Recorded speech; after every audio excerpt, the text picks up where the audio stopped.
Start করো। 5 minute পরে যে শুরু এটা সবাই কেমন আছো? ভালো আলহামদুলিল্লাহ। বসো সবাই।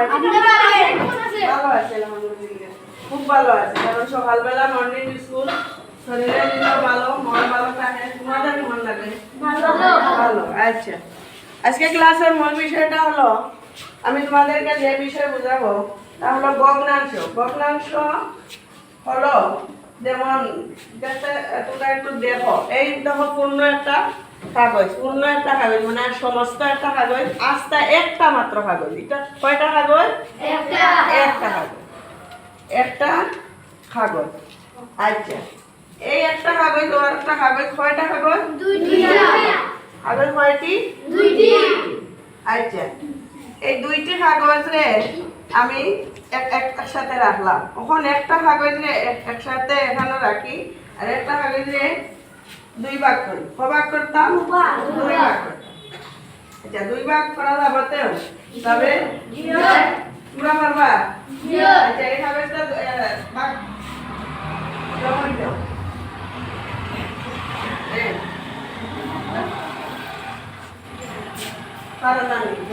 সমান সমান অংশে ভাগ করে। আচ্ছা, ওই দেখো ম্যাডামের দুই অংশ করছে। কয় অংশ করছি? দুই অংশ। এই সমান অংশে ভাগ করছে, কিন্তু দুই অংশ করছে। ঠিক আছে? আচ্ছা, এইগুলো একটা সমস্ত কাগজ, আর এইগুলো একটা বাংলা অংশ কাগজ। আচ্ছা, এই একটা কাগজে আবার আমি 4 অংশে ভাগ করতাম। পারবো তো? তোমরা পারবা? আজকে নিয়ে এই একটা আবার দুইটা অংশে ভাগ করো। আর মেয়েরা এত সালাম না কেন, তোমরা তো এই খাস ভাষায় কিন্তু সালাম হইয়া সালাম আর কয়টা ভাগে ভাগ করছি? 60টি অংশে ভাগ করছি। কয়টা পিস হয়েছে কেন? একটা কাগজ কয়টা অংশ হয়েছে? 4টি। একটা কাগজ কয় অংশ হয়েছে? 4টি। এই 4টি কাগজ থেকে আমি সোহাগকে একটা কাগজ দিয়ে দিলাম, আর আমার হাতে রইল কয়টা? 3টি।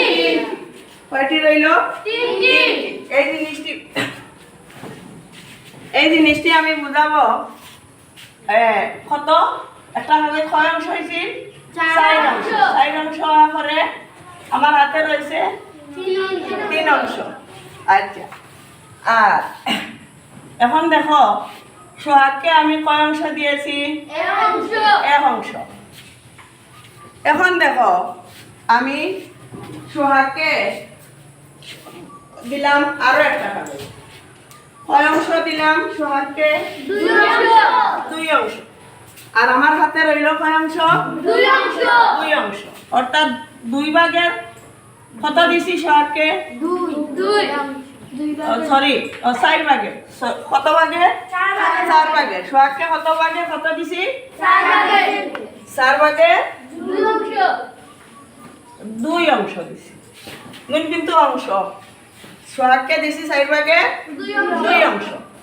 আচ্ছা, এখন বলো তো এই সব অঙ্কগুলার নিচের অংশকে একটা নাম দেওয়া যায় এবং উপরের অংশ একটা নাম দেওয়া যায়। নিচের অংশের নাম কি? হর। বলো কি নাম? হর। সবাই সবাই খাতা কলম বার করো, বাহির করো। হর। নিচের অংশের নাম হর, আর উপরের অংশের নাম কি? লব। উপরের অংশের নাম লব। হর আর লব। আচ্ছা, হর আর লব। প্রথমে আমি দুইটা জিনিস শিখাবো, ভগ্নাংশ আর হর আর লব। ভগ্নাংশ আর কি শিখাবো? হর আর লব। ভগ্নাংশ হলো, এখন কি বুঝতে পারছো? ভগ্নাংশ কি? সমান সমান অংশ হবে না কম বেশি অংশ হবে? অংশটা কি হবে? সমান সমান হবে না বেশ কম হবে? বেশ কম হবে না সমান সমান হবে? সমান সমান হবে। তাই ভগ্নাংশ সমান ভাগে সমান সমান অংশ। কতবা ভালো করে বুঝতে চেষ্টা করো। ভগ্নাংশ হলো বাংলা সমান সমান অংশ। বাংলা সমান সমান অংশ। আচ্ছা,